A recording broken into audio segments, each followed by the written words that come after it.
Good morning to all. Satyanilayam Institute of Philosophy and Culture is very happy to welcome all of you to this international webinar, the 10th on the Zetesis series, on the theme on Interculturality, Panikkars Way.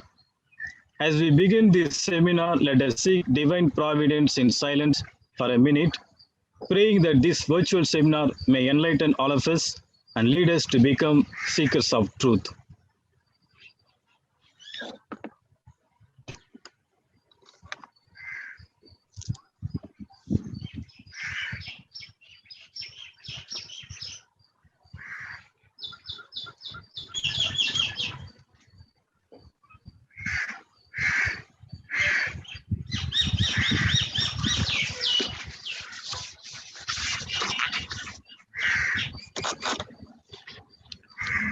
Thank you. Satyanilayam Research Institute of Philosophy and Culture is pleased to welcome all of you to this virtual seminar. On behalf of SNRI, I, Andrew Anbarasu, a research scholar here at SNRI, extend a hearty welcome to Dr. Michiko Yusa, an eminent scholar in Panikkarian studies, who has kindly accepted our invitation to share her philosophical insights. Welcome, Dr. Michiko Yusa. We also welcome research scholar Maria Delasal Viswas, who would also enlighten us with his presentation. Welcome, research scholar Maria Delasal. A warm welcome to the staff and officials of Satyanilayam, headed by Dr. Boniface Panna, the rector. We welcome all other participants, including professors, the academia, students, and scholars from different institutes to this program. We hope your interactions with the resource persons of this seminar will be enlightening and enriching. Hearty welcome to you all. We will be happy and delighted if you keep your videos switched on during the presentation. A few words about our institute. Satyanilayam Institute of Philosophy and Culture, Chennai, approved by the University of Madras, is a Jesuit research center for philosophy. It facilitates an earnest search for truth and promotes human values through research, reflection, and writing through its doctoral programs and other events and the publication wing.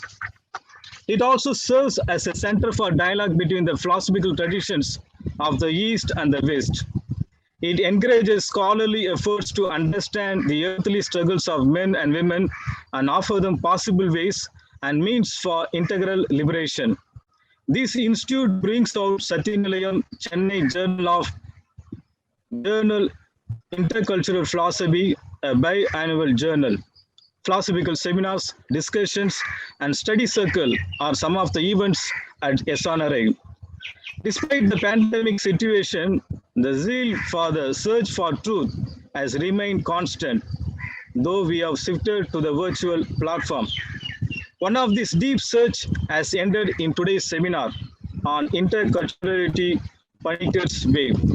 I am happy to introduce the theme of this virtual seminar. Although we belong to the human community as a collective, our own different ethnic backgrounds matter much, and it predominantly shapes our culture, including our individual worldviews and perspectives. These worldviews are, however, incomplete in the absence of perspectives and worldviews of others, including those who are seemingly too different from us. In the context of the world as a global village, we can no more be enclosed within our own spaces without interacting with others. Interculturality as the mode of living is here to stay. One aspect of interculturality is dialogue, which is at the core of today's webinar. More specifically, we have gathered to look at dialogue with the aid of Raymond Panikkar, one of the important pioneers in the field of interculturality, who spent more than 60 years in its research and knowledge, offering deep insights in the field of interfaith dialogues and intercultural dialogues. His insights, new methods, deeper understanding, etc., continue to be lamppost of enlightenment. His philosophy is a combination of both theory and practice. Any person truly interested in social change and transformation cannot miss Panikkars Ways. Therefore, the theme of today's Zetesis seminar is Interculturality Panikkars Way. The first presentation would concentrate on the foundation upon which Panikkar builds his intercultural ways, and the second presentation would precisely focus on his unique methodology in promoting interculturality. As we now move into the first presentation, we are happy to introduce our research scholar at SNRI K. Maria Delasal Viswas. Currently is pursuing a research on Raymond Panikkar's thoughts under the supervision of Dr. Lawrence Fernandez, S.J. He holds a postgraduate degree in philosophy and an MPhil in philosophy from Madras Christian College, Tambaram, Chennai.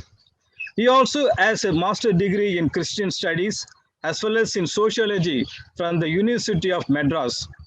Apart from his research, he also lectures occasionally at Sacred Heart Seminary, Pune since 2009. He enjoys writing and desk works. In 2010, he published an article in Tamil, Tiruchibai Edgal Kattum Suraliyal Sindhanaigal.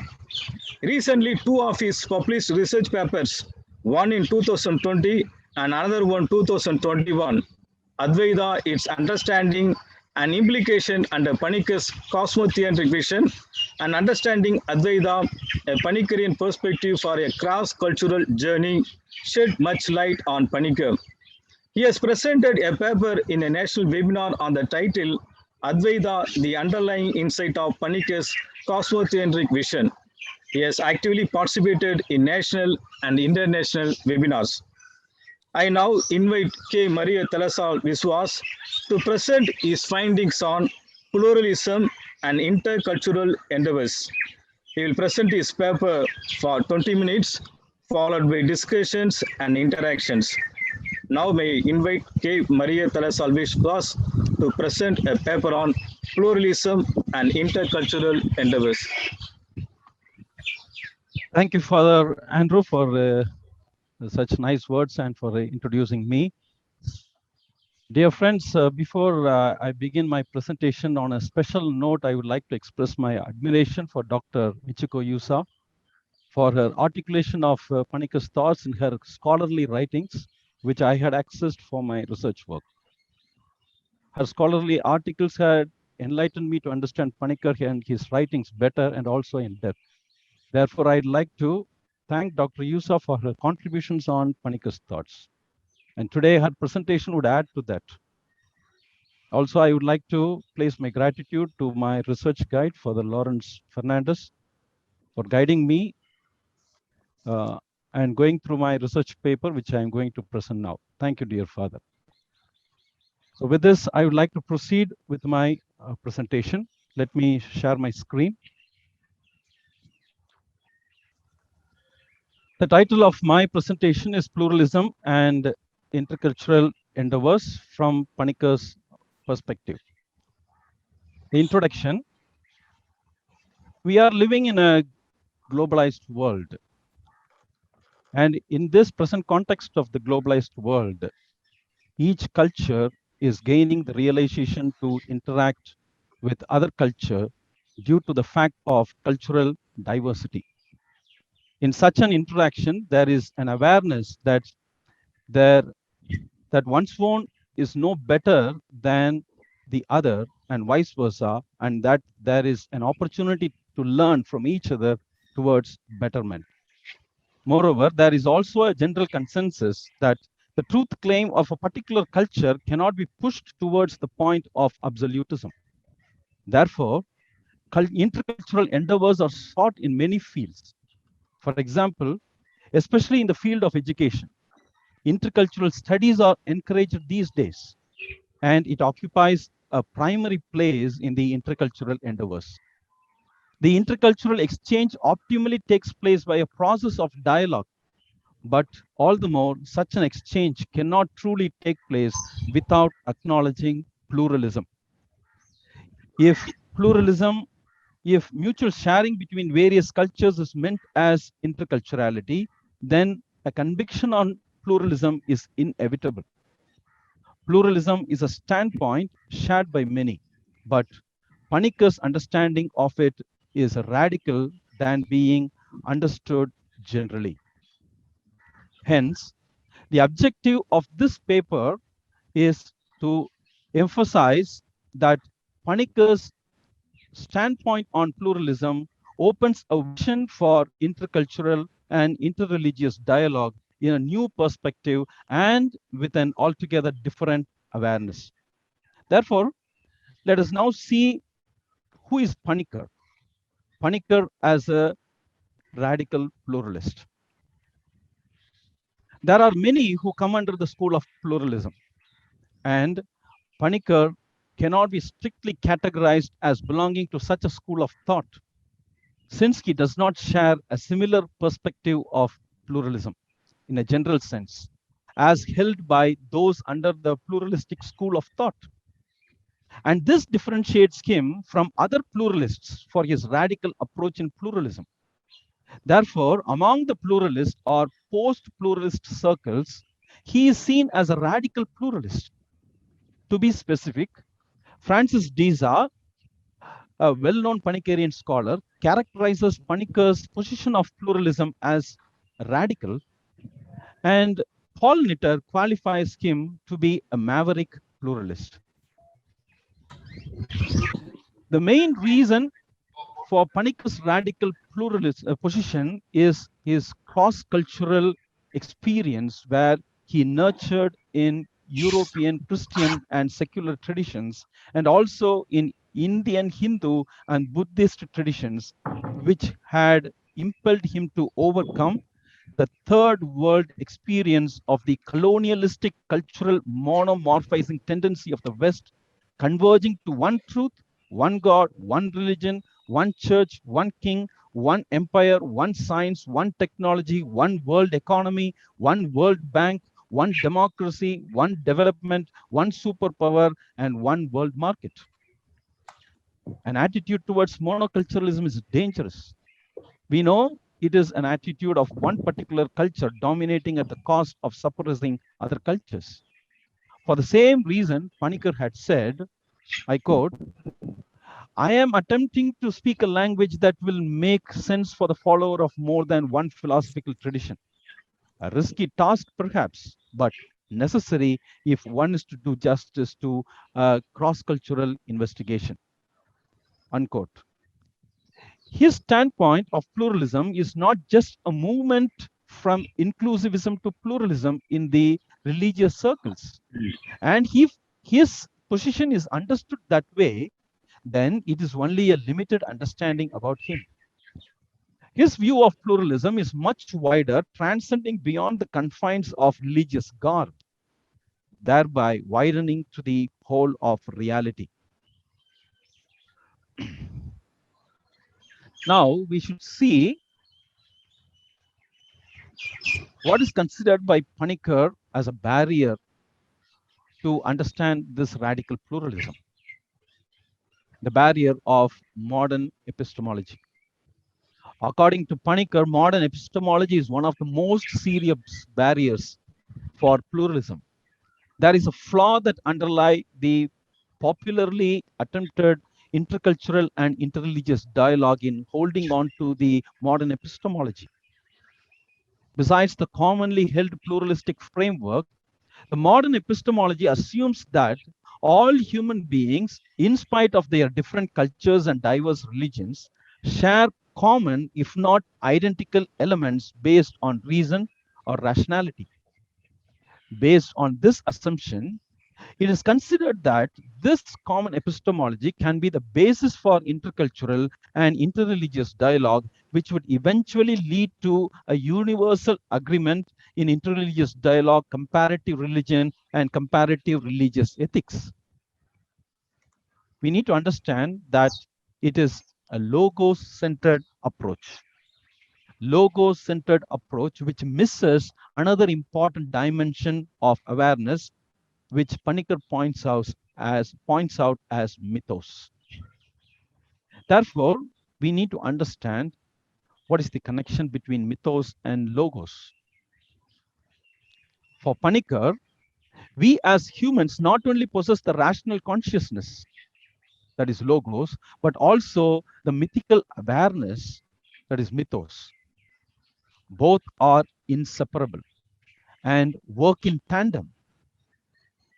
While conceiving of pluralism, Panikkar does not ignore the realm of mythos, which is not taken into consideration by most of the other pluralists. This is the fundamental difference between Panikkar and others in their approach towards pluralism, as noted above.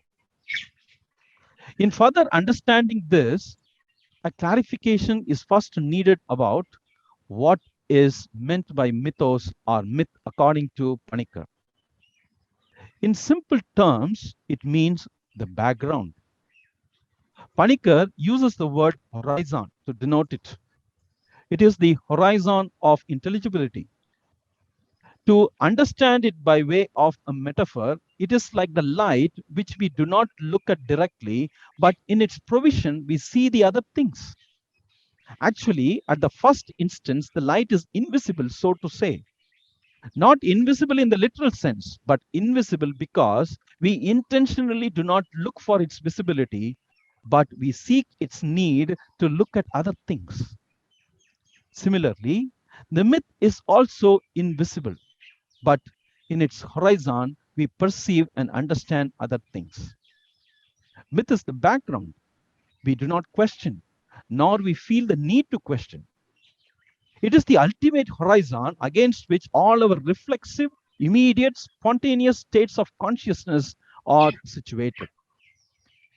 It is the undisputed horizon because the direct light of logos or reason does not reach there. Therefore, myth is not, uh, myth is that through which we experience and understand, and not that which we experience and understand.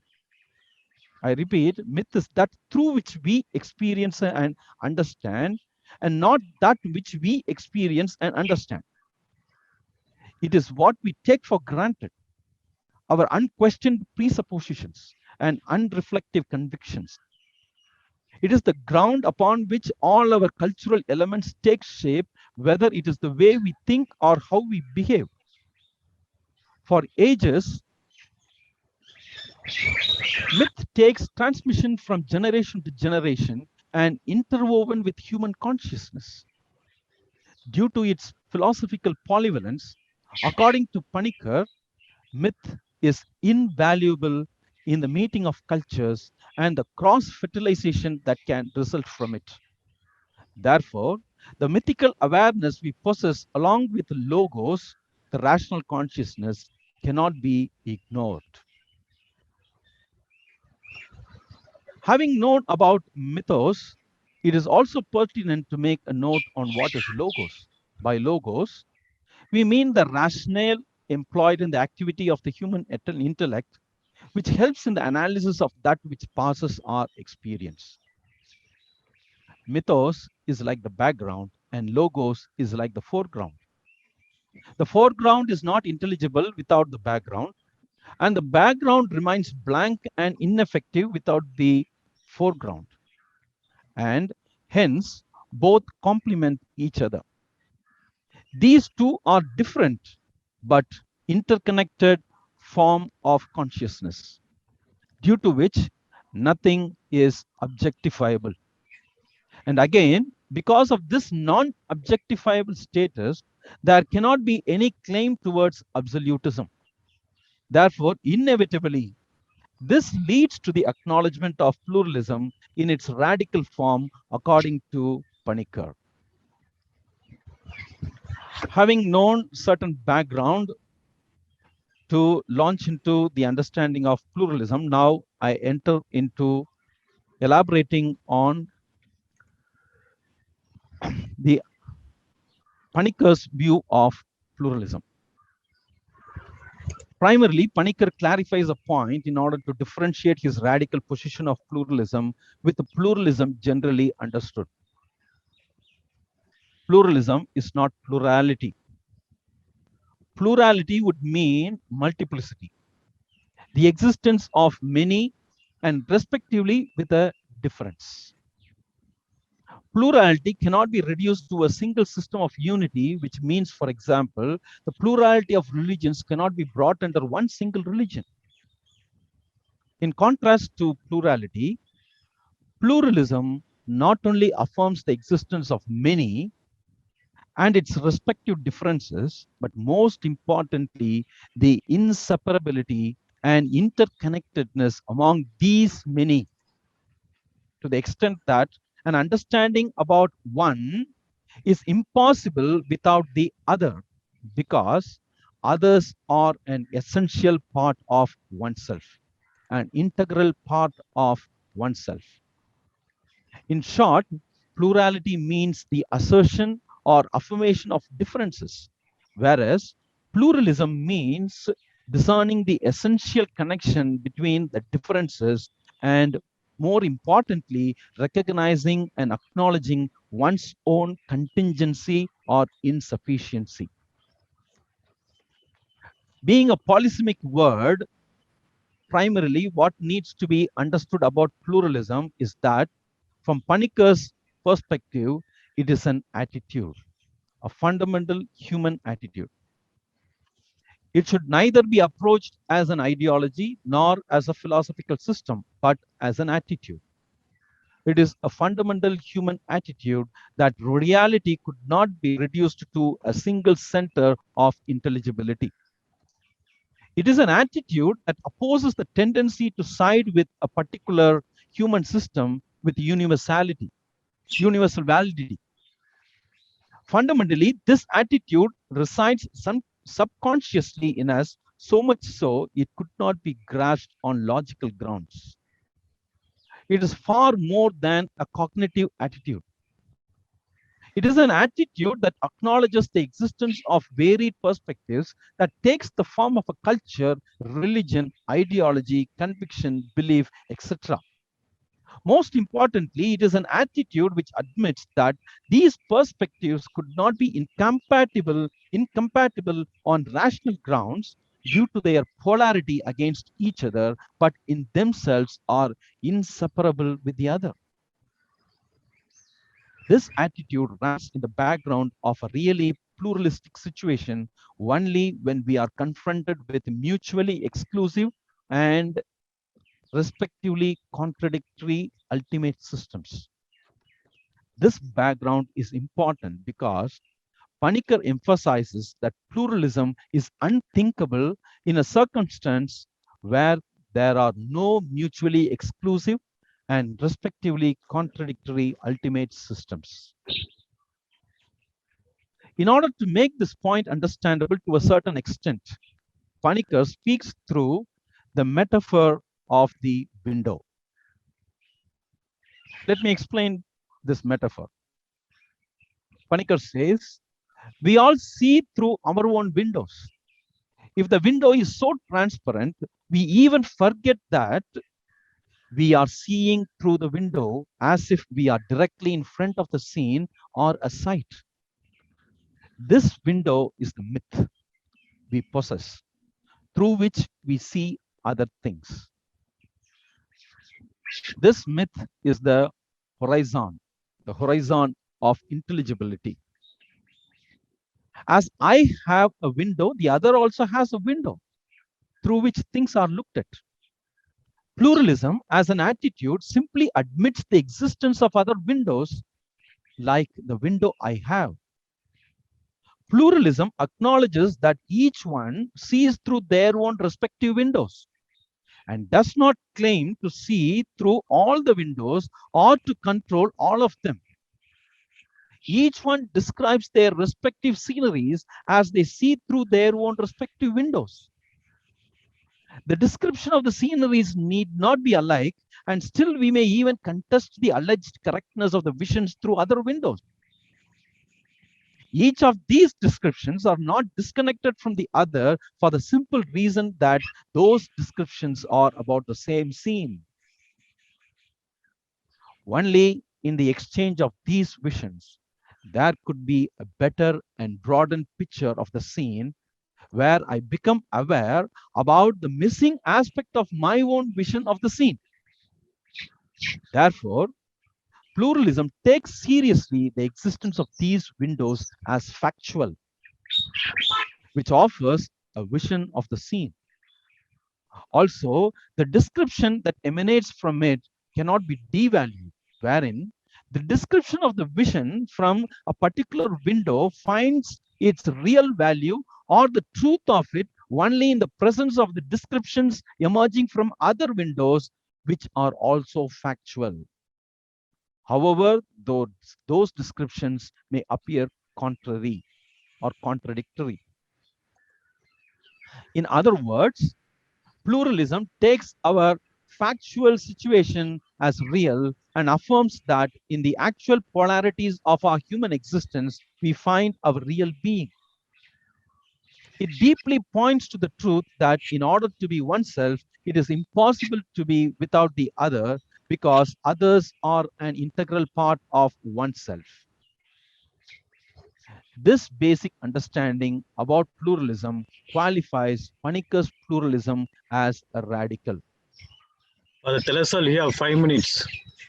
Thank you, Father Andrew. This brings to the focus the basis of pluralism, which lies in the mysterious aspect in each being that resists transparency, and therefore each being is unique and incommensurable. With an extended understanding, it could be said that each individual, each community, each cluster, each culture, each religion, etc., are unique and incommensurable, since each of them possesses a mysterious aspect that defies transparency, wherein any logical attempts to understand their inseparability would meet with a failure if it is not interconnected with a mythical awareness. Here lies the significance and interconnectedness between mythos and logos. That is the interconnectedness between mythical awareness and rational consciousness. Ultimately, pluralism seeks for the abandonment of each one's claim to absoluteness, primacy, universality, and the like. Pluralism as the basis for intercultural endeavors. As brought to our understanding, each being is contingent and insufficient to understand itself on its own power, and therefore needs the other to gain a better, greater, and nearer to a fuller understanding of oneself. So also, each culture or religion is contingent and insufficient to offer the right picture of reality, and most significantly, to have an understanding of its own, and is in need of other cultures. In this regard, pluralism becomes indispensable and a necessity. Therefore, pluralism becomes the basis to necessitate any intercultural endeavor. There is need to stress on this point further. If reality is pluralistic, a better understanding of reality is impossible from one standpoint, that is, from one particular cultural or religious standpoint. This emphasizes the necessity of mutual fecundation between different cultural and religious viewpoints, and therefore there is the indispensability of interculturality. The present state of affairs cannot move forward without interculturality. There is a need for dialogue between cultures. It is needed not only to know the other, but more importantly, to know oneself, which is unraveled only in intercultural endeavors, due to its strong character of inseparability and interconnectedness. In other words, I come to a better awareness of myself in the background of someone else's myth. Therefore, henceforth, the ideal in pluralism is communication, in order to bridge the gulfs of mutual ignorance and misunderstandings between the different cultures of the world, letting them speak and speak out their own insights in their own languages. In such a communication, some may even wish to reach communion, but in that communion, the aim cannot be a uniform unity or a reduction of all into one single center, which is not possible. Now, let us see the benefits of intercultural endeavors in a brief manner. communication and dialogue between the mode of action as an important step towards intercultural endeavors. Keith D'Souza brings to our notice that we may be aware of our own operating assumptions, but it is only by means of encountering people of other cultures that we become aware of beliefs which we did not even know we possess. That is our pre or subconsciously held beliefs. Only in dialoguing with others, I come to awareness of my own pre or subconsciously held beliefs.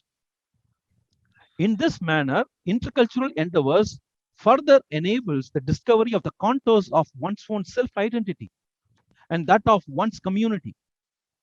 He also observes, that is, Keith also observes that one of the primary values of interculturality, according to Panikkar, is the mutual fecundation of fruitfulness in terms of the expansion of one's cultural identity as a result of encountering the other.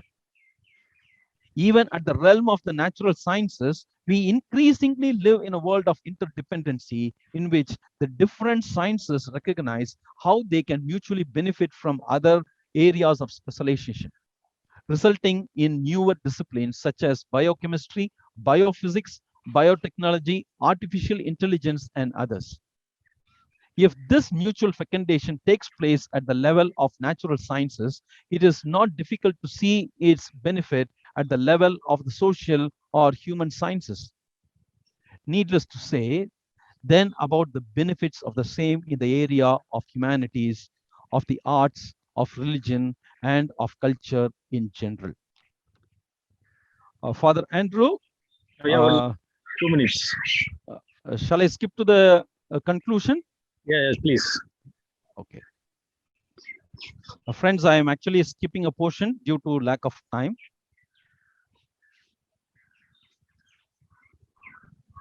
Actually, I wanted to provide an example of the fruit of interculturality from Panikkar's own life. That is the mutual fecundation between Christian Trinity and Hindu Advaita, which I skipped. If there is a time during the discussion, let me explain at that time. Now I move to the conclusion.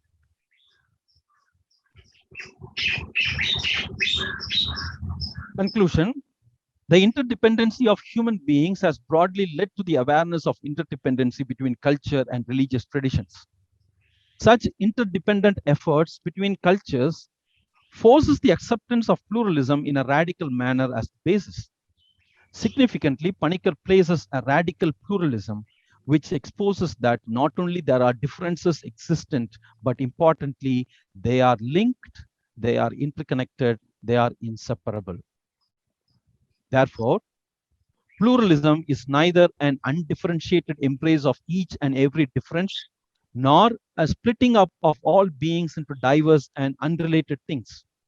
On the contrary, it asserts that each of us need others to be oneself because others are an integral part of oneself.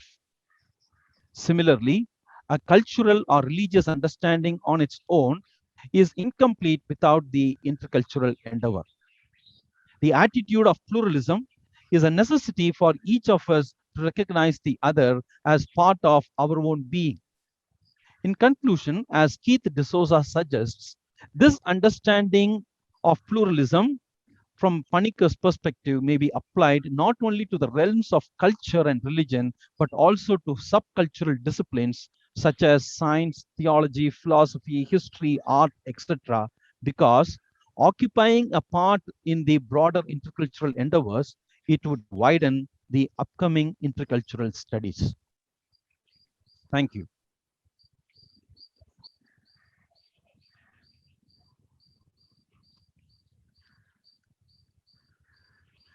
Thank you, research scholar Maria Delasal, for your presentation.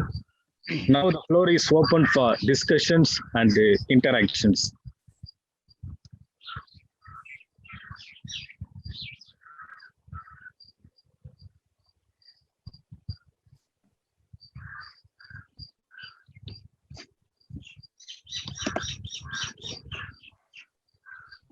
I wish that the research scholar could have explained his views on Trinity and do Advaita thought. Anyway, if it is possible, he should do that. Yes, yes, sir, surely I would be happy to do that because it is an opportunity for me now. The concept of Trinity, which is confined to the Christian circle, takes a better understanding through the mutual fecundation with other cultures in Panikkar's thought. This is the point I want to tell. In this regard, it is nice to note the words of Panikkar. He says, the dogma of the Christian Trinity is not a dead dogma, incapable of growth. Furthermore, the Christian dogma of the Trinity has been respectfully kept closed for almost the last millennium and half of Christian history, some exceptions notwithstanding.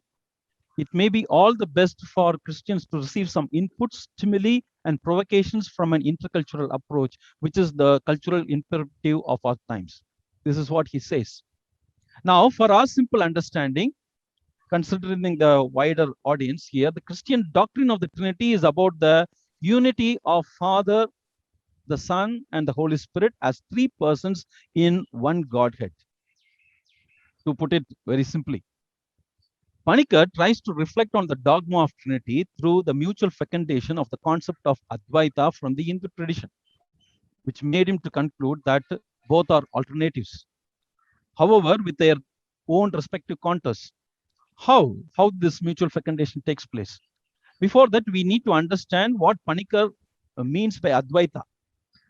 Differing from the traditional understanding of Advaita, Panikkar relies on its etymological meaning, that is, not to, or Dvaita, and conceives that the reality could not be reduced to a single substance.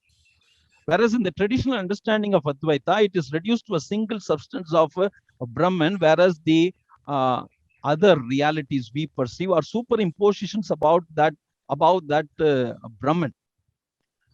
Now, Panikkar says, what may appear to be two, such as God and the world, can in depth intuition, Panikkar calls Advaita, can be seen as not ontologically separated, but related through complementarity.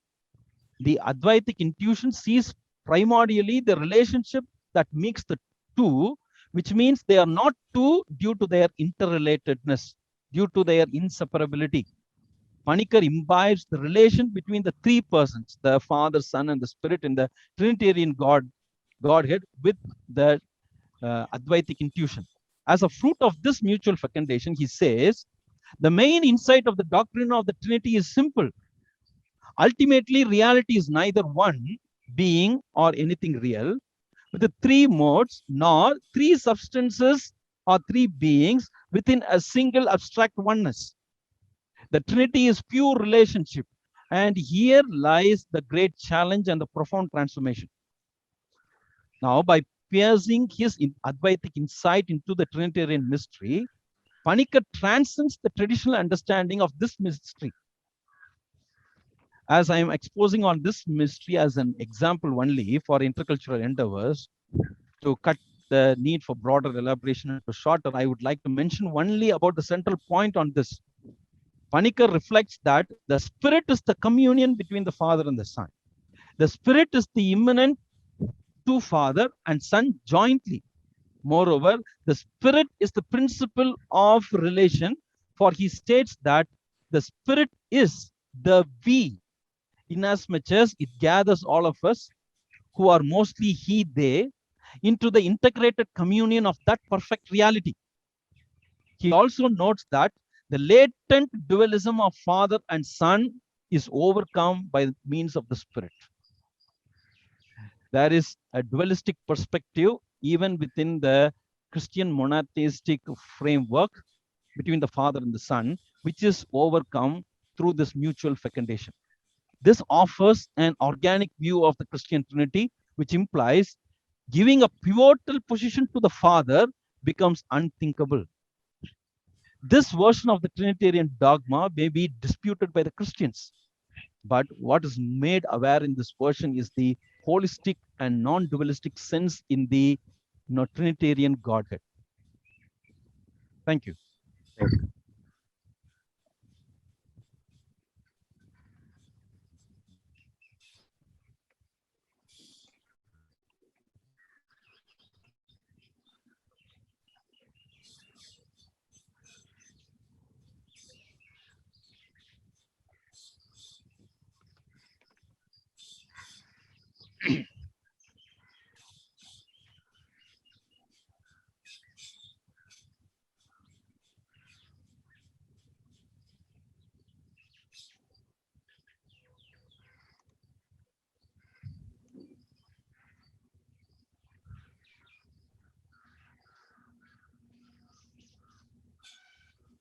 Delasal. Yes, Father Yes Anthony has raised. Anthony, Yes. Please unmute. Please unmute. for yes, Anthony, please Yes, unmute. yeah. Delasal, congratulations for your wonderful, very enlightening presentation. Thank You you. made it very simple to understand Panikkar's idea. I have one question on the idea of mythos. You talked about myth. Yes. You said myth is a background through which we look at the reality. I just want to compare it. I'm asking you, Foucault also speak about episteme. Is it one and the same? Where he says episteme is a background assumption through which any reality, any ideology, any reality is seen through. So in that sense, mythos of Panikkar and episteme, the background assumption what he speaks, can we say it's one and the same? I'm sorry to ask this question. I'm reminded of the connectivity between these two concepts. I try to understand the same. I understand these two words, two concepts are one and the same. Can you give me your opinion on that, Delasal? Father Yesu, thanks for your question. I am not much informed about Foucault's idea Sorry. of Sorry, episteme, and if you could elaborate on then I can make efforts to compare. Yeah. No, exactly. He's from my little understanding of Foucault. I'm not a student of Foucault, but little bit of from my reading, he explains episteme as a background assumption. So when you look at the reality from that assumption, you have different worldviews, different perspectives. Everything is getting changed. So this mythos of Panikkar, and he also says a background. So if you change the background, then the reality becomes a different thing. So it's very changing the background. You have different ideas, different philosophies, the different perspectives emerging.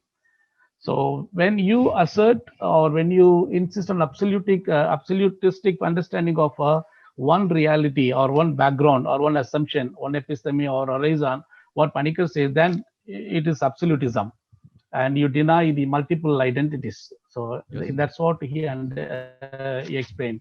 That's how I understand these two concepts. And when does this dialogue emerges, Delasal? The dialogue, when one, in a general sense, we need to acknowledge the realities outside, and many ideas are there. No absolutism. That's correct from Panikkar's view. That's correct in general sense. But when in a society, when one ideology dominates and crushes all the other backgrounds or ideas, then how can we enter into a dialogue with such a situation? What does Panikkar say in that context?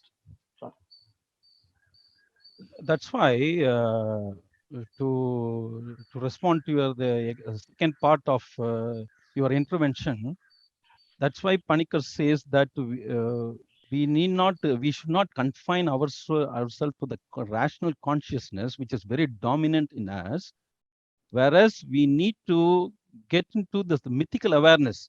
For people who are not moving from their subconsciously held mythical awareness to an enlightened position, they will not be ready for any dialogue.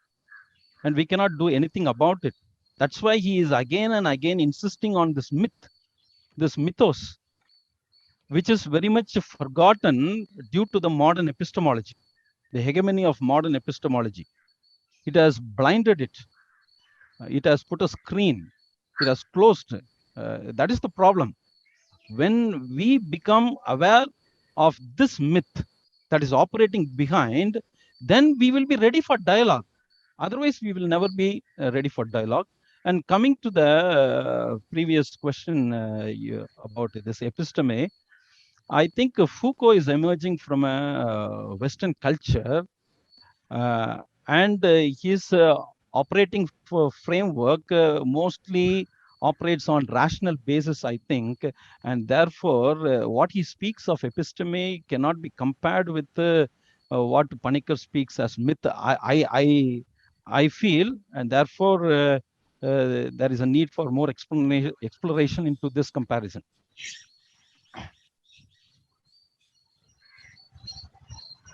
Delasal? Yes, Father. First of all, appreciation, because you have rather given a very beautiful, comprehensive, very systematic, but also, as Jesus said, in very simpler words to understand what pluralism is. I just want to take this conversation a little further and ask you, you see, can one person who belongs to a particular culture, can he actually give the best perspective of his own culture or her own culture? Or you are saying, you know, various perspectives come from different places. Are you more eligible to comment on my culture more than me? But in either case, both of us are doing interpretation. So which do you think is what is close to Panikkar way of understanding? As I understand your question, the first one, you are saying that whether person of a particular culture can, to the best, he can expose it, whether it is it possible? And Panikkar says that yes, of course, but he cannot also, because I pointed out in my exposition, I myself are not aware of the pre or subconsciously held beliefs of what I share with my culture or with my religion. Therefore, only in dialogue, because of the myth the other person holds, I become aware of my own. Therefore, I perceive that I myself, as a Christian belonging to the culture of Christianity or the religion of Christianity, I cannot, in a best way, speak on my own belief unless I dialogue with a person of other culture. Only in dialogue I come to aware. I become aware of the missing aspects I am seeing in my own culture, which I have brought out through the metaphor of the window, which Panikkar himself says. And therefore, Panikkar is bringing out another thing. Before you have an inter-religious dialogue, you need to have intra-religious dialogue. Intra-religious dialogue, which I have not brought in my paper. Intra-religious dialogue is, before you initiate a dialogue with the other, I need to make an assessment of my own belief, what I am aware of my belief, and then I should initiate the dialogue. Thank you. Thank you. Well explained. Yes. Can I? Delasal, can I? Only.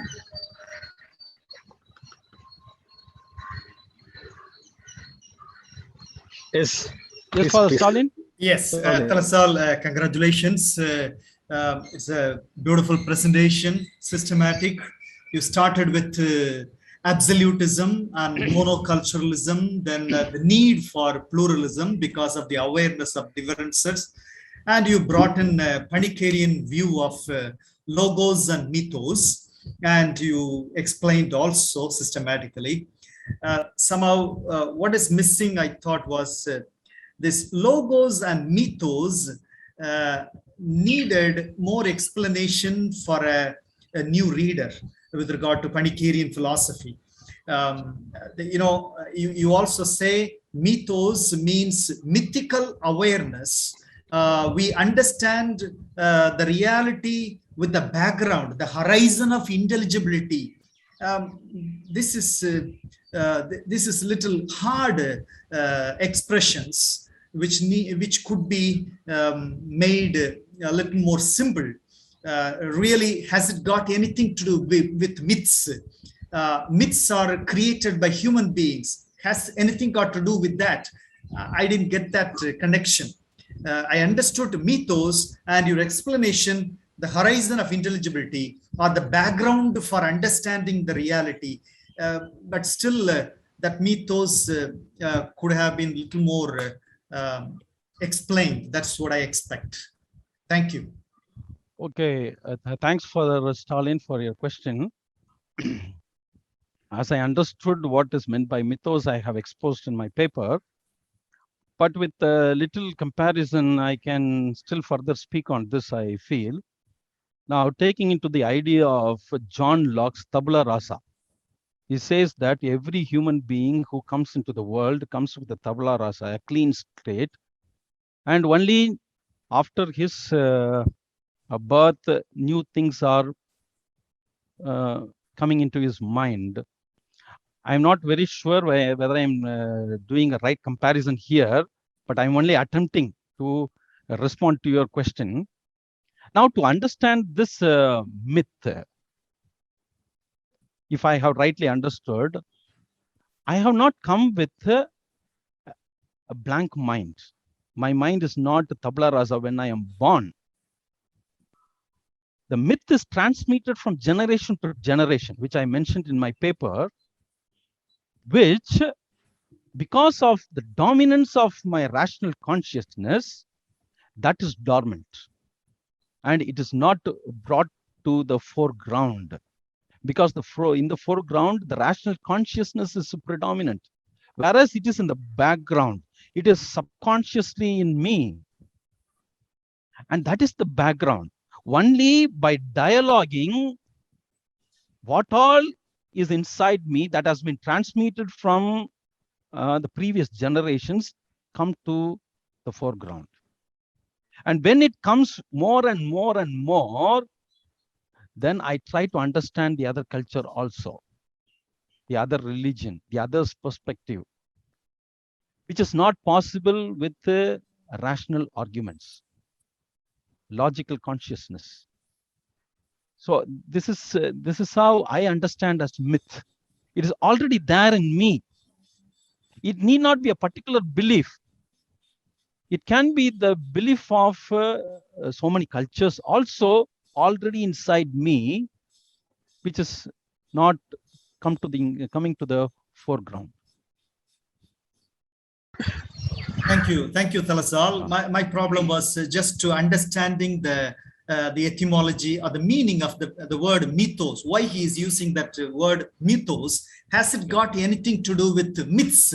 What we understand normally? That's what I was trying to clarify. Thank you very much. Yes, thank you. Okay, this may be the last intervention, maybe from Father Barnabas. Yeah, okay. Can you hear me now? Yes, I am hearing you. Yeah, thank you, Delasal. Wonderful paper, nicely presented. But I'm not seeing you, Father. I'm here. Appa. Yes, tell me, Appa. Okay. So, sorry. I am not really qualified to talk on this subject, though I have done a little bit of study on Panikkar. But being someone who spent about last 15 years on consciousness studies, I can answer some of the questions that came up or some of the inputs that came up. The basic difference is the way that you have to look at the evolutionary dimension of consciousness. Over nearly 40,000 years since Homo sapiens was hunter-gatherers, today's as Homo sapiens, who is absolutely rational, we had many stages of evolution of consciousness. John Gebser, he has completely defined this. We had archaic consciousness as we were hunter-gatherers. Then we moved into mythological consciousness. Then we moved into what we call as magical consciousness, or rather it is other way around, archaic, magical, then mythological. Mythological consciousness basically came in Sumer, in Babylon, and that was about 3500 BC. The first book which really brought it out was the Epic of Gilgamesh.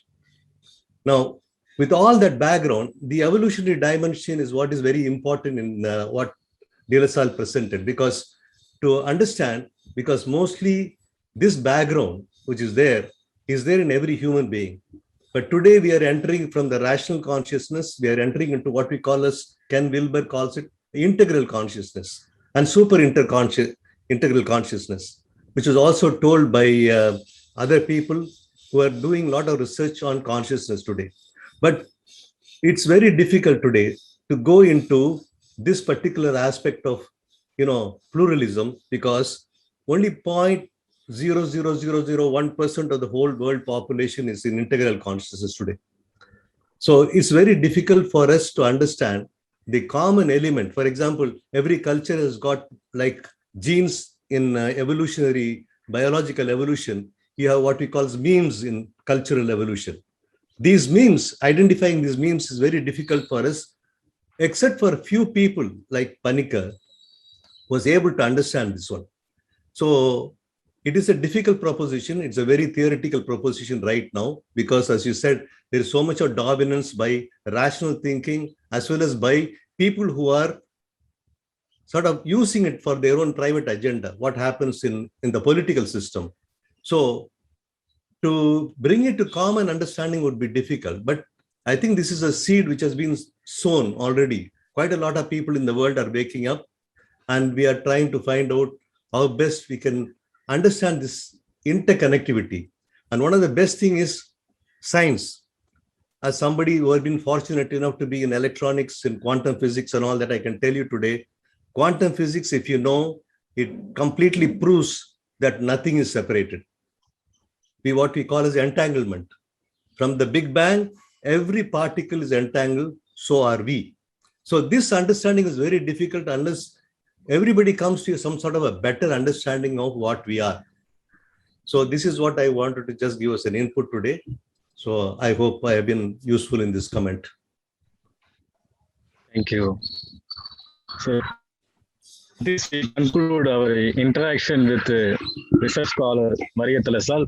Thank you, Mr. Father Maria Delasal, for your clarifications. Thank you so much.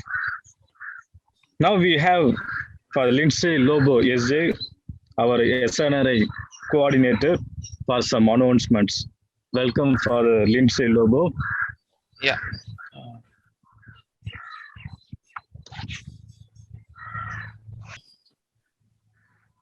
Here are a few updates and upcoming programs that we will be having at SNRI for the coming month. So first is our newsletter. So the newsletter will be there every month. So in the first week, it will be released.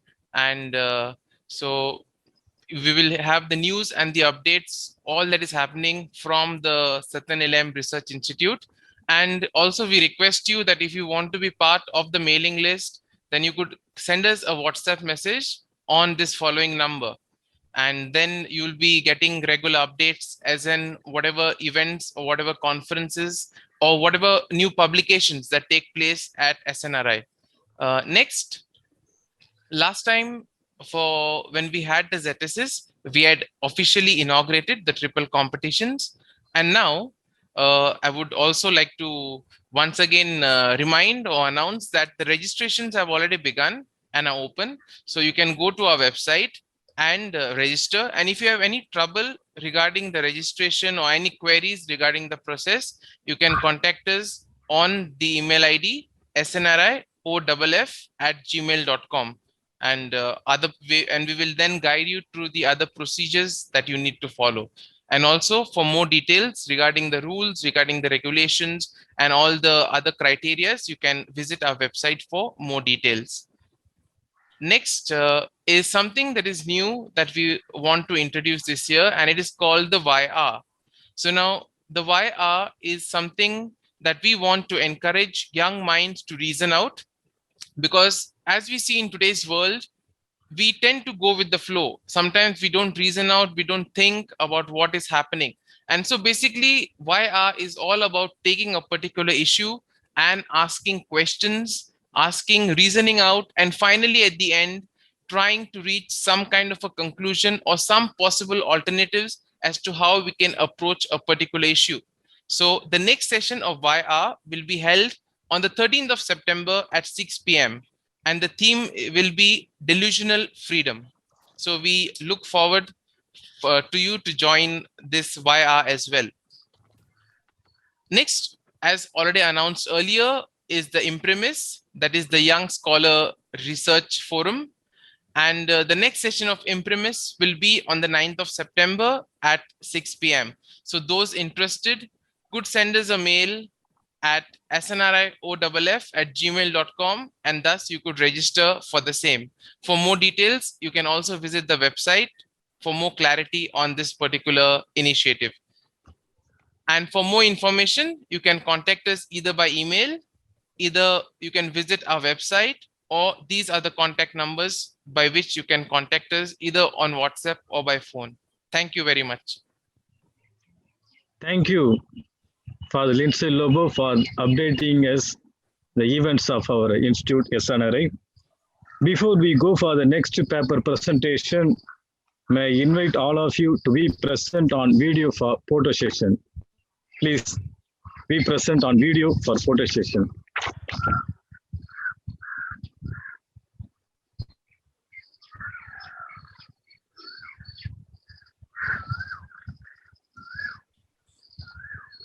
Could I request all the others who have not yet shown come on video to come on video, please? Yes, come on. Please come on video. A few more people have to come. We are just waiting.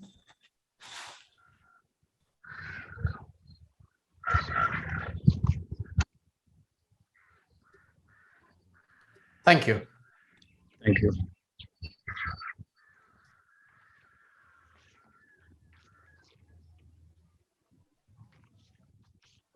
The next presentation is by Dr. Michiko Yusa, who will address us on the theme Diatopical Dialogical Dialogue as a method in intercultural studies. A few words about Dr. Michiko Yusa. Professor Yusa recently retired from her 40 years of teaching in North America and is now Professor Emerita of Intercultural Dialogical Philosophy at Western Washington University in Bellingham, Washington, USA. A graduate of the International Christian University in Tokyo, Japan, she received her PhD in 1983 from the Department of Religious Studies at the University of California, Santa Barbara, where she worked closely with the professors Raymond Panikker and Inian Smart. She has published widely, including articles, scholarly journals, chapters in edited volumes, as well as written essays and book reviews. Some of her books are Zen and Philosophy, an intellectual biography of Nishida Kere in 2002, Japanese Religious Traditions in 2002, a biography of Nishida Kitaro in Japanese in 1998, and Basic Kanji with Mastuho Soga in 1989. The volumes edited by the Bloomsbury Research Handbook of Contemporary Japanese Philosophy in 2017, Isamu Noguchi and Sky Being Sculpture, Proceeding of Japan Week in 2003, and CAR PIT Review 5 in 2014, a special issue of Raymond Panikker Symposium held in Baltimore in 2013. She was a recipient of the Japan Foundation Research Fellowship in 1993-94, the Rhodes Chair for Interreligious Research at Nansen Institute for Religion and Culture 2016 and 17, and most recently, the Kansawa University International Prize 2019. She was the president of the Society for Asian and Comparative Philosophy 2007-8. The scope of her philosophical research interest remains wide. For now, it covers Nishida Kitaro, Shuji Suzuki, Nishanji Kenji, environmental crisis, women in Japanese Buddhism, Masato Boso, Kode, intercultural aesthetics, Indian and Japanese paintings, and Raymond Panikkar's philosophy of cultural disarmament and peace. Now may invite Dr. Michiko Yusa to present a paper on diatopical dialogical dialogue as a method in intercultural studies. She will present a paper for 20 minutes, followed by discussions and interactions. Now, Dr. Michiko Yusa. Welcome, ma'am. Thank you very much. I'm not sure. I set it at 25 minutes and I will get going. So instead of giving you a paper, because I'm one of the last surviving students who studied with Raymond Panikkar at Santa Barbara, I thought I would rather share my reflections on him, his methodology, and his influence on other scholars, including myself. And if there are some technical questions, I will do my best to respond as best as I can. But I think it is in the spirit of Panikkar that I begin with more of an open format as opposed to reading a paper. Because Panikkar was that kind of a person. He always enjoyed having people around. And I look back on his legacy, and I think the most important thing that he did as a professor at the university is to make us realize that we can all participate in this intercultural dialogue and deepen our reflections, which is intra-religious dialogue. Intra-religious dialogue does not begin before dialogue, but I think with intercultural dialogue, we begin to realize there is something more. And so we reflect in our own time. And then somehow our world is larger, more connected, more interconnected, and somehow our questions are posed differently. And I think it is the main contribution that Panikkar's philosophy, his pedagogy, his intuition, insight contributed to making this world a little more livable, more compassionate, safer place. So I want to put Panikkar in that context. So I think I begin with the pedantic points. First of all, my title of today's presentation, not a paper, but a presentation, is Diatopical, Dialogical Dialogue as an intercultural studies as a method. So diatopical, this is a hermeneutical moment, if you like. So he set 3 different types, kinds of hermeneutics. The first one is the traditional exegesis that we all do in the seminary or schools, or we read a text and then we dwell on the meaning of the passage and so on. So that's, sometimes he calls it morphological hermeneutics. The second level is diachronical hermeneutics. That's the second mode or type of hermeneutics. And I think he came up with this word in his critique of Gadamer, who talked about the tradition, who talked about how to engage our past. And by so doing, Gadamer thought he was opening up this method of exegesis to something more than a text. But for Panikkar, it was still in the same tradition, one culture, Eurocentric. And so he said, in order to shock the world, I think he does it all the time. He just wants to, surprise the people a little bit and say, okay, there's another one. Diatopical hermeneutics. So we are talking about diatopical. Dia means through, or yes, being mediated by. So topical, there are more than one place.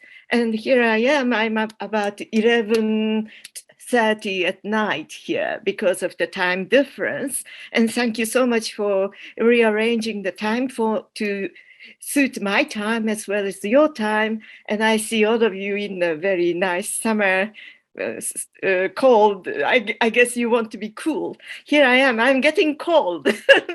The summer is changing. So climate, everything is changing. And I think we can still get together in this wonderful way. So I'm very grateful. So now we are diatopical through different places. So this brings in a different set of hermeneutical challenges.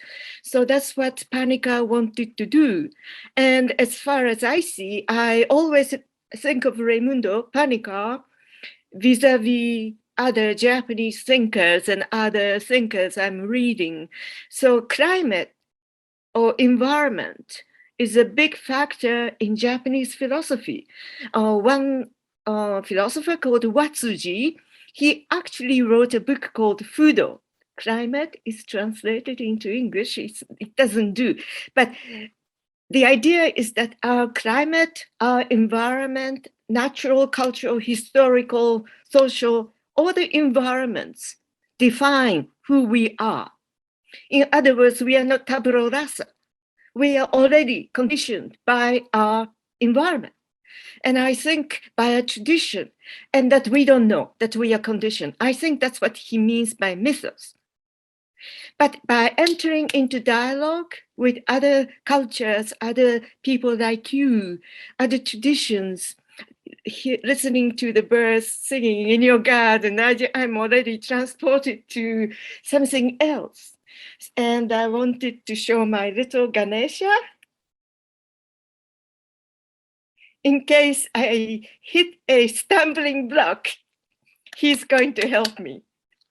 So I think this is all a kind of a mythos, the word of mythos. We are not just our mind. We are not just reading glasses, but we are talking. We want to communicate. We act.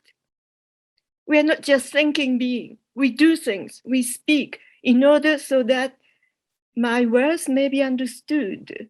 Whenever I want to say may be communicated, and that I may learn from your questions and reactions, correct? So I feel that that's the reality Panikkar was talking about.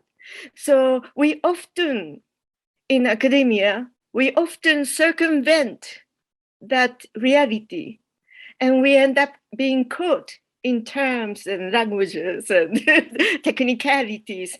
And I feel I'm too old to do that. I don't have too much time to, spend on word difference or concepts or whatever. So I wanted to, in a way, share my passion for life, which I think Raimundo really embodied. He was a passionate intellectual thinker. So some people called him intellectual bodhisattva. Not just bodhisattva, but he's intellectual. At the same time, his heart is not forgotten. And I think that's a very fine line that he walked through. It's like a via media for the academics. So now dialogical dialogue, we need to talk about it a little bit. Panikkar seems to talk about two kinds of moments in dialogue. Dialogue, okay, three. What we are doing now is a dialogue. We are all engaged in conversation, but in a kind of a formal way. I'm talking, only to listen later. So, but major thing is language as the medium. So dia logos, dia means through, but through doesn't mean through, but by means of. We cannot communicate without the language. So I think that's the first big meaning of dialogue. And of course, it's much richer than that. But the second meaning of dialogue is that language, by speaking actually pierces through logos. I think this is rather important, pierces through logos into the realm of the heart. That is mythos. So although we use this logical structure, grammar, pronunciation, everything, we choose the words accurately, but only to pierce through, language becomes, in a sense, the vehicle that carries us through. It's almost like a raft or something. I don't know what it is, but I think that's another mystery that is in the dialogue. So I think Raimundo wanted to talk about this manifold meanings of dialogos, dialogue. But often we just think that dialogue is face-to-face, one-to-one, or conversation, sitting down, let's talk. It's much more than that. What goes through in that particular sitting down and understanding. So it already involves understanding, faculty to understand, ability to talk, and somehow wanting to share our experience and see if I can understand your experience through the means of language. So I think that's the dialogue. And then so dialogical, and so dialogical is through language, and then dialogue. Dialogue for Panikkar is I and thou. It's not I versus you all. No, it's 1 to 1, always 1 to 1. Because my intention is to understand each one of you with your background, which is mythos. Thank you. I think that's a nice metaphor, no? And if I manage to understand something of you, in a way, I come under your myth, under your understanding, under your worldview. And that's the only way we can begin to understand in this century, I think. And the other day I was just thinking, in the kitchen, we talk about East-West meeting, and I was cooking. Where does the East and West meet? Where? Between you and me? No. In here. In my tummy, I eat Western food, I eat Eastern food, I love Japanese food, I love Indian food. It's a metaphor, of course, but do you know, I eat and I become a different person, but it takes nowhere else. It takes inside each one. This is the locus, this is the topos. And then therefore we have to have a diatopical dialogue. Because, so then my point is this, I think when I was much younger, I used to think much more metaphysically and much more universally, much more abstractly. And as I age, I realized, no, it's me, this is it, this is it. And then once I am here, I begin to actually communicate.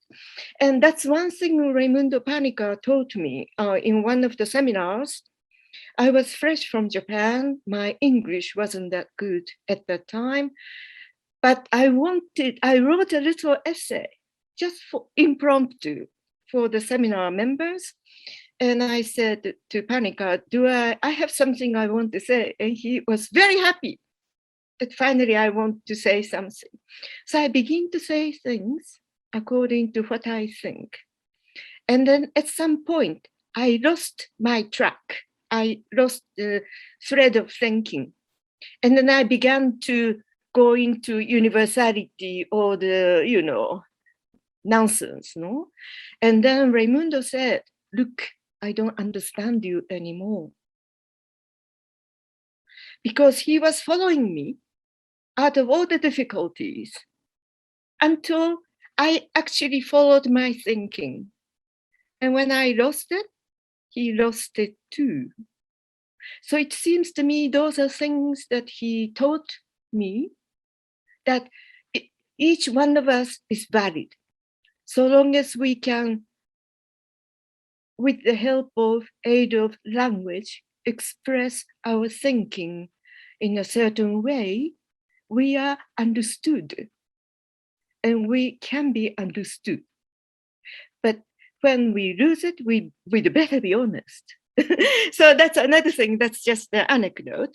So dialogue is this idea, really one-to-one, kind of a very intimate activity. So my title topic was Diatopical, Dialogical, Dialogue. So I have another 10 minutes plus 5 minutes. So this, I think, is rather helpful to preamble my presentation. And so now I want to jump into the symbol, because as I was thinking what to present to you, my first experience with Panikkars seminar was in 1973. I was very young. And it was a seminar in which Panikkar chose the word earth, E-A-R-T-H, earth, as the symbol. And then he asked all of us who took part in this graduate seminar to pick one tradition and present. You know, every week someone takes responsibility. And Panikkar said, look, everybody can participate in this seminar, regardless of how much you know, how much Foucault you read. Doesn't matter. Each one of you can participate. And I think that is key. And I think he learned this kind of sangama, if you like, or conversations with people when he was in Varanasi. He lived on the penthouse on Hanuman Ghat. And every Wednesday or Thursday, 10, 15 people gathered there. And they would talk about, let's talk about the river, meaning of Mother Ganges, Ganga. And that's the way that I think he opened up. And he always picked very concrete topic, like earth. It's very concrete. You can say something about it. You know, if you're a kid, you can talk about playing with the sand. If you are a mountainist, you can talk about climbing up. That's wonderful. So everybody has something to contribute. And I think, so just to give you an idea, someone talked about Enima Elish, you know, Babylonian tradition, it just came up. Another person talked about the earth in Veda, like what's the earth? I don't remember the Sanskrit word. And then someone else talked about Chinese tradition, what the earth, heaven, earth, and man in the triad. And then someone talked about the Chilean Balam or Kilian Balam. It's a Mayan myth. It's Mexican Mayan. Ezra Pound, someone picked up Ezra Pound, and he talked about this earth in the contemporary literature. Someone from one of those Islamic countries, there were quite a few Arab students in that time in the United States. He talked about the earth in Quran. Someone else talked about ecological theology. And someone talked about earth in Newton and scientific tradition. So he was not bound by theological, non-theological, scientific, mythological. No, I think he was open to all sorts of aspects and see what we can bring together. And symbol is an interesting word because symbolon, it comes from symbalein, it's a Greek word, but it has two meanings, basically. Panikkar talked about only one in his books, but I think two metaphors are one, that some things are brought together and form a kind of a bunch, form a kind of a group. That's symbolon. Another one is the scatter idea, and that is shared in common. So I think symbol has two aspects, two dynamisms. And I think it's nice to know. And also one of the meanings of symbolon, is a river. You know, each river begins with a little spring, and they come together with another stream, and they come together, and finally it forms this majestic river, Ganges or Indus or whatever you might think of. And Panikkar wrote Trisangama towards the end of his life. So he became more and more concrete also, I think. I have another 5 to 10 minutes. So I think the word symbol already signifies this coming together of the concrete elements. And another thing is that it is an element. Each is a thing. Thing is an element, which has its own place, no? And but for example, Panikkar talked about the moon as a symbol. The moon, Chandra, in Indian tradition is a very sublime metaphor. In the Zen tradition, moon is the symbol of enlightenment. And then Beethoven's Moonlight Sonata, it's a symbol of something else too. So I think we can talk about many things. And then he talked about human body or face. That's a symbol. My identity card doesn't exhaust me, who I am. Another one, he talked about the word. Word is a symbol par excellence, because word is the sound, you know, that we emit. It is a matter. There is a material content, and yet we convey meaning, which is spiritual. So in symbol, these two dimensions and more, I think. So sound, meaning, and the speaker. So Panikkar's cosmos, theos, anthropos. Cosmos, I don't like the theandric. There is a male connotation. I try to avoid it. So anthropo, cosmo, whatever. Okay, three sum. In other words, everything we do has those three dimensions, and symbol most poignantly embody those three dimensions. So I think by going through Panikkar's works in the early days of symbol, I understand how it developed into his cosmotheandric vision, and I understand how it developed into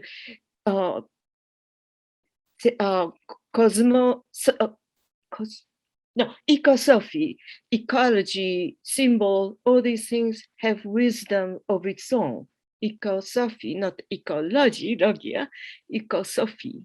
So I think already by focusing on symbol, we can participate in this dialogue or sharing different cultures, and we partake in this dynamism of spirit, matter, and understanding, all these things.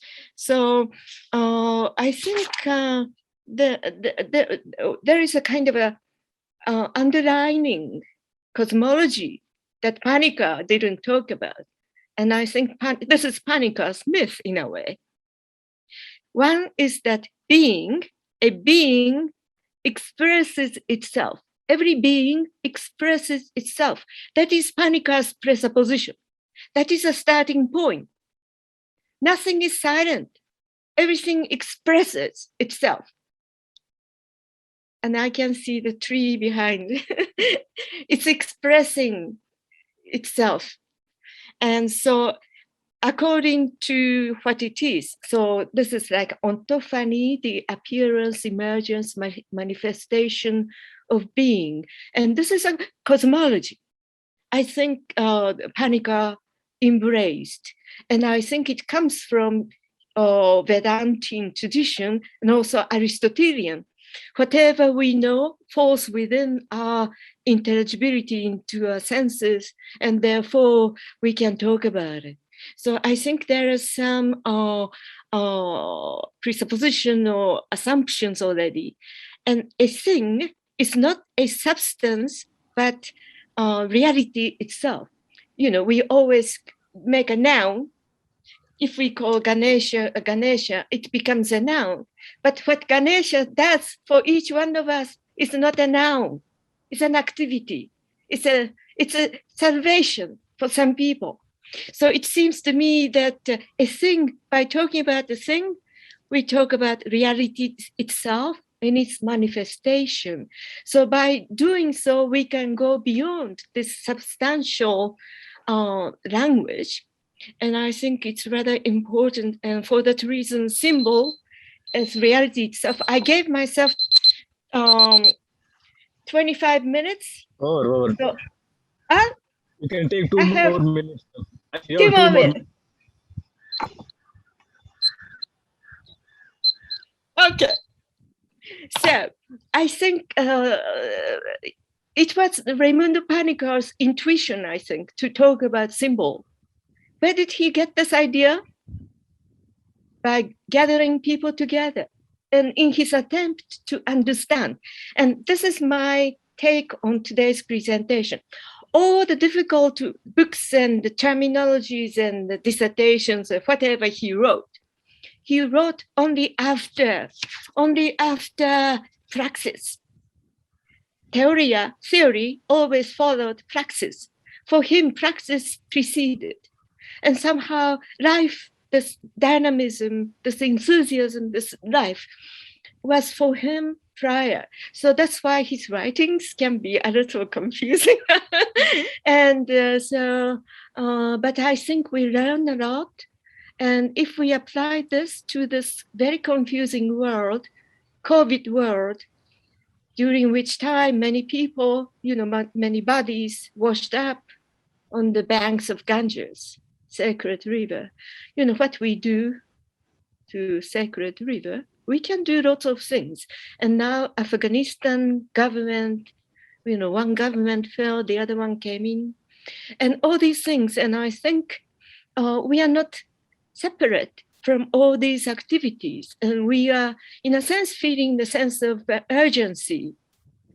And we are not in luxury to talk about symbol. We are here talking about survival, I think. So this is the my little presentation for today. Thank you. Thank you, ma'am. Thank you.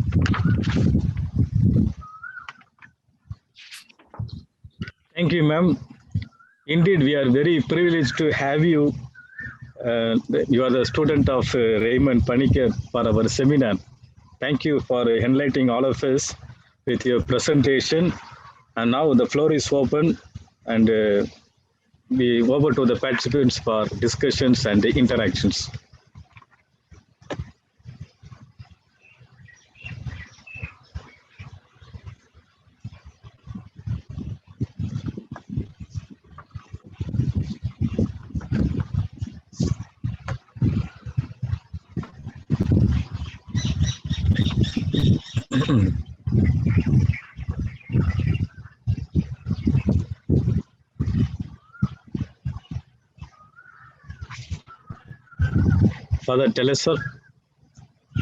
Father Delasal. You can unmute. Yes. Yeah. Dr. Yusa, thank you. Thank you so much for your presentation. There was so much of life, the expression in you. It is because of your acquaintance with Panikkar that you have imbibed his thoughts, and you are so expressive. I need a clarification from what you said. You said that for Panikkar, always dialogue is 1-to-1, always 1-to-1. And you said, and when we speak about interculturality, the dialogue between one culture with another culture, with from one religion with another religion. Nowadays, we speak about interreligious dialogue in a common forum where people are gathered and they share ideas. So, but you are telling for Panikkar, the dialogue should be between 1-to-1. Then how to see the present activity of interreligious dialogue, which is taking place in a common forum? I think you hit point. I think when I was reading from my little quick summary of what I wanted to say today, by one-to-one, I may have diluted this thing. I think each time I speak to you, it is one-to-one. And yet it doesn't exclude other people, because each one-to-one, I, thou, thou is another I. Tatvam asi. We are all tat. Tvam asi. So it seems to me that when Panikkar talked about I, thou, it's not numerical singularity, but it's qualitative one, communication. And also another thing is, I think Plato, even the monologue is a dialogue. And we are constantly carrying out dialogue inside us. So I make myself you in my monologue. And I think this I dynamism is so confusing that Martin Buber talked about I, thou, and Feuerbach and all these people, because still we are thinking in the grammar. But in Japanese, we don't have to say that. We just say Taiwa. Taiwa is speaking to. Speaking to. We don't have to say whom or what. Already, this is complete. Meeting in a way. So I think maybe that's a better way of describing either. It's like a meeting coming to me. Yeah. So I'm sorry if I was short of words there. Thank you, Dr. Yusa. You're welcome.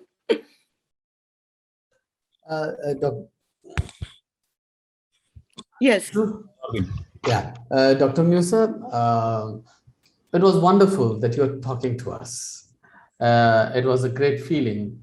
I think this is the first time I'm encountering someone who has been a student of Panikkar, and that was a great feeling to listen to you.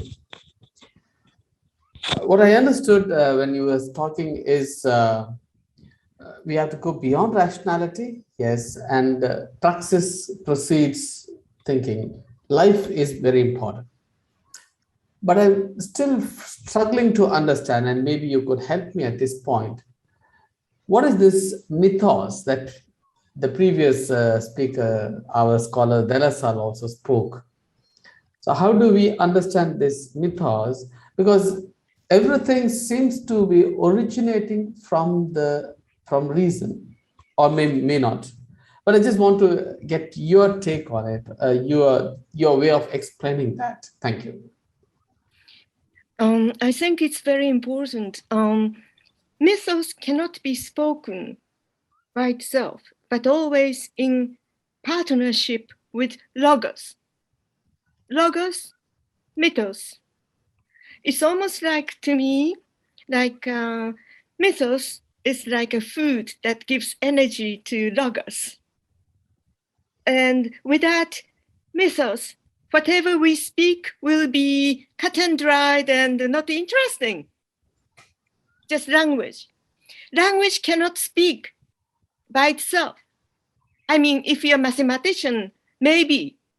Theoretical physicist, maybe. Still, insight, intuition is different. And it seems to me that we are constantly dealing with this horizon of intelligibility, which I think is a really wonderful word. So I said, for Panikkar, everything expresses itself. That is a big face. We don't have to express. We can be rocks, even rocks. I don't know. They may express themselves. But it seems to me that there is a certain kind of presuppositions, set of assumptions that we take for granted, like democracy, freedom, if you like, money, health, whatever, fame. I think there are some things we take for granted. And that is the horizon on which we carry on our activities. So mythos does not have to be myth in a sense of mythology, but often this dimension of myth emerges before we become logos conscious. It opens up itself, blooms in all the stories, myth. And so storytelling is usually more myth than logos. But logos is essential. We understand we cannot live without logos. Otherwise, we become fanatic. Everybody will be killed by COVID if we don't use our logos, correct? So it is essential.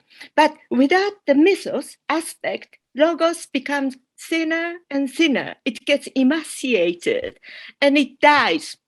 And I think that we are killing our mythos and we are killing our logos at the same time.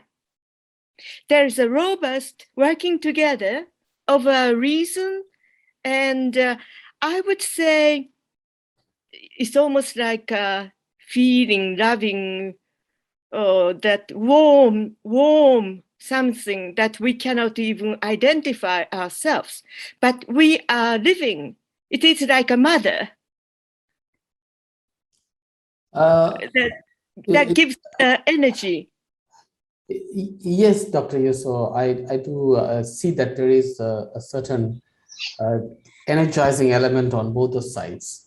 But the question still which comes is not mythos another set of beliefs?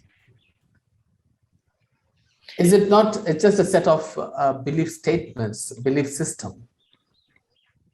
Okay, I think that's where I have some issues with Panikkar. And he used to talk about faith and belief as one. And then I somehow couldn't accept it.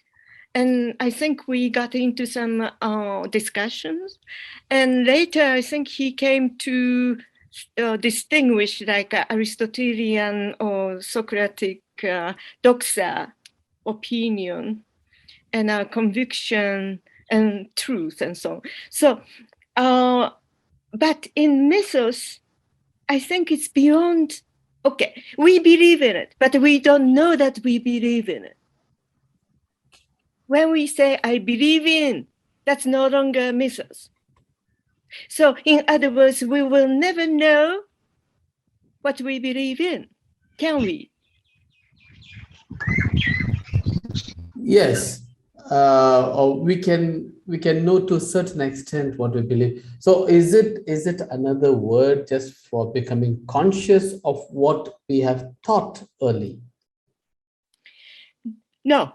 I think this one goes all the way to Buddhist epistemology also. They talk about 8 levels of consciousness. In yoga, you talk about, also different levels of consciousness. At a certain point, I think consciousness directly, Jnana, connects to blessedness, Ananda, Satchit Anand. That connection is very organic, but we don't objectify. If we objectify, we never get there. It's always just ideology of a kind. And I think that's the deep problem today in modernity. We each think that we are rational, we are entitled to this opinion, this ideology. Meanwhile, we are forgetting, people, no? I wouldn't go into all the poor people at the moment, but people suffering. Thank you, ma'am. Father Yesu. Madam, in connection with what Father Robin asked just now, then is it not the mythos? Then is it not a construction, or can we say that it is a construction? it's engineered by someone or culture, anything, whatever that means. It's a product of a human. It could be a plural or a single human or a culture. It produces something that assumption, that background. I can only say one thing. From here, we can derive some understanding of what mythos might be. This is a very concrete example. I have friends who had a baby about 10 years ago, first baby. And, this couple comes from Serbia area, like Romania and Serbia and that part of the world. They love to entertain people. So whenever we get together, we begin with toast, Cheers, salute, sante. And the baby, 3 months old, she insisted that she gets a little milk something, and so she can participate in the salute action. And one time the father was too busy and he didn't. And do you know, the baby started to, I knew it was coming. So where did she get that behavior? Where did she get that vibration? Where does she form that something? Learning. It's not a behavior, learned behavior. It is. You can explain it as a learned behavior. But for them, this conviviality, being together and celebrating this occasion to be together was so important. And the baby wanted to be part of it. And that is already a myth. So another example, if I may say. Today, there is a big problem with Afghan people who work as interpreters for the Americans, And they feel, Afghan people believe that Americans owe them because they were selflessly helping and they were loyal. They did everything they could. Why not America now reciprocate? That is the interesting thing, because this myth of loyalty exists less in American society. In America, if you do one thing wrong, and even if you did many things, I think it's a very harsh society in that. So every culture has a different tolerance, different capacity for loyalty, for example. And this, again, is kind of a myth as far as I'm concerned. So coming from Japan, I have a big, huge thing about loyalty. If someone did something for you, you don't forget it. You're forever grateful for your teachers. We have certain words for professors who raised you and taught you and so on. And you're forever indebted in the good sense of the word, okay? You are not necessarily, I did this for you, you pay me back this way. No, that is American way. And so I think this kind of thing forms a cultural myth. And you say it's a construct? Yes, I think it is a construct, because so long as we are human beings, whatever we do is a human construct. We are not the same as, other trees or animals. We are human animals, no? So I agree, but I think this drive to want to logicize, rationalize, it shows that we are all modern people. Satya?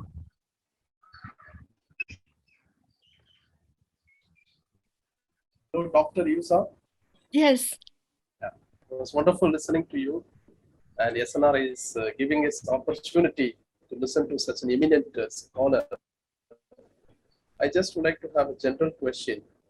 Panikkar is very popular in Asian countries because of the land we come from. But what about his influence in Europe, in America? Do they talk about him? Do you have any information? your question, I could interpret in two ways. Are you saying the influence of the of Western cultures on Panikkar, or Panikkar's influence on Western cultures? The second part. The second part. Aha. You know, this is something I have been thinking about. I am Japanese living in America. And in academia, it's a very interesting world. Academia is a very close-minded place.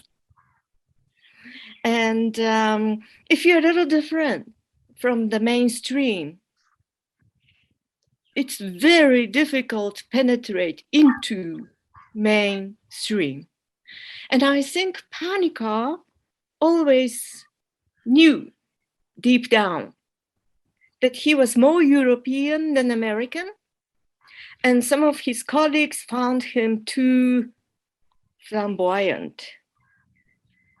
And his way of thinking, which is very Latin-based, he likes to go into all the etymologies and so on, or sometimes a little more Heideggerian. Many analytic philosophers found it insufficient. So in America, I think Panikkar's influence is not very yet to be discerned, I may say, because it depends on people like me. If we can say one or two important things about Panikkar's legacy, I think that will be important. So still it's on our shoulders in some way, but many of us are now dying away. I'm one of the second or the third who is now still speaking. So I think time is of an issue in some way, but the situation is very different in Europe, and especially in Catalonia, because Panikkar was Catalan, and his name Raimundo is a Spanish name, Raymond is a Catalan name. They couldn't adapt any Catalan name until like 1985-ish, 10 years after Franco's death, because Catalan language was still forbidden from official usage. So it seems to me in Catalonia, Raymond Panikkar is a hero, cultural hero, and he's warmly embraced there. So there is a lot of influence. There are over 50 dissertations written on Panikkar's thinking, Panikkar's thought. So I cannot keep up with that. And I think there is a kind of, again, this earth in Barcelona, when I go there, I feel the earth itself is breathing with certain type of spirituality. I felt the same in India. I was in Mumbai. I felt a little bit of something. Each environment has its spirituality, which is more susceptible to certain way of thinking. So at least in Catalonia and Spain, Italy, to an extent in Germany, Panikkar is quite, Italy, did I say Italy? Yeah, quite well received. So, and also I think India, I'm sure he left a big legacy, because now you are the living testimony to me. How wonderful. Thank you very much, Dr. Yusa. Any more interventions?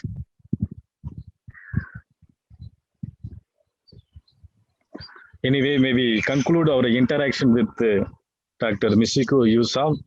Dear ma'am, we truly commend your dedication and appreciate your presentation. We are grateful for your availability with us. Thank you once again, ma'am. Thank you so much. Namaste. Namaste. As we conclude this webinar, Dr. Robin Sagaya-Seelan, Director of Satya Nilayam, Research Institute of Philosophy and Culture, will propose a vote of thanks. Thank you, Andrew, for the opportunity. I would like to thank all of you today, but I would like to begin with something what Dr. Yusa sort of ended with. The academia is rather a closed world, and going by what she said, we are also experiencing something similar. When new ideas come, there is resistance. But every time we organize a Zetesis seminar, an international webinar like this, I have seen there is tremendous new openings and there are new challenges. And one such challenge was what we felt today, a challenge to come back to praxis, a challenge to come back to reality, rather than just escaping into universality, rather than just escaping into rationality, or escaping into abstract world, or escaping into a monologue, or escaping into categorization, or escaping into exclusion, seclusion, and isolation, or even escaping into being spectators. Rather, the challenge has been today from Raymond Panikkar through these two wonderful speakers, Dr. Yusa and Delasal, to come back to life. And I think the takeaway is that it is challenging, yet it is not impossible. A Raymond Panikkar could open an entire world which may not be much appreciated by a few close-minded, but rather people who have experienced. And as scholars present here, we have had these opportunities, we continue to have these opportunities of having dialogical dialogues. I would like to thank both Delasal and Yusa for sharing with us your inputs, but more than that, for talking to us during the interactive sessions. Dr. Yusa, what I really liked was you talked to us and you were passionate about what you spoke. And you are surely a good professor because you talked slow so that we could understand. It was very nice of you. The intellectual bodhisattva that you termed Raymond Panikkar to be, I think you also come across to us as an intellectual bodhisattva. We would like to thank you for your time, for your availability, and it is past midnight there now. Still, thank you for being with us. On behalf of the entire community here, I'd like to thank you, Dr. Yusa. Delasal, you always impress us by your hard work, by your commitment, by your passion. You know, whatever you do, in the ways you do, you always have a special mark. And I think you have allowed Raymond Panikkar to influence you very much. The way you allowed him to influence is the way you have come across, you have explained pluralism today to us. It was rather very enriching. I really appreciate you for the wonderful PPT that you gave it to us, for the way you read out the paper, and for the way you responded to the questions. If Panikkar was a radical pluralist, I'm sure in the days to come, you'll also become radical pluralist. I would like to appreciate you and thank you. Also thank you, your guide as well, for being so supportive and encouraging to you. And thanks to Dr. Lawrence, your research guide supervisor. I'd also like to thank the administration headed by Father Boniface, the rector, and the administrators, Father Arul and Father Francis Dissa. And I'd like to thank all others. In a very special way, I would like to extend my deep sense of gratitude to our young program coordinator, Lindsay Lobo, for his innovative, creative, and committed way of involving himself in SNRI. Thank you, Lindsay, for all that you're doing. I'd like to thank all the members of the academia, including SNRI scholars and all other participants. In the beginning, we had 40, and I think the numbers have reduced because it is lunchtime. People have taken seriously, life is more important than intellectual things. So I think they have gone for lunch. But I'd like to thank all those who have participated today. I'd like to very specially thank the would-be Buddha under the Bodhi tree, but here the Buddha sits under the banyan tree for being the MC of the day. Thank you, Andrew, for doing a wonderful coordination of this entire program. Thanks to all of you. I think we have Father Jnana Patrick, the Dean of Studies at the university. He's also the head of the department of the Christian Studies Department. Thank you, Father Patrick, for joining us today in this wonderful seminar. Thank you all, and we look forward to your continued support in the next seminar. Thank you. God bless. Thank you, Father Robin. Once again, we thank you all for your active participation and contribution to the philosophical world. Stay safe, stay happy. We look forward to meeting you next month in our next seminar. Thank you, one and all. Thank you.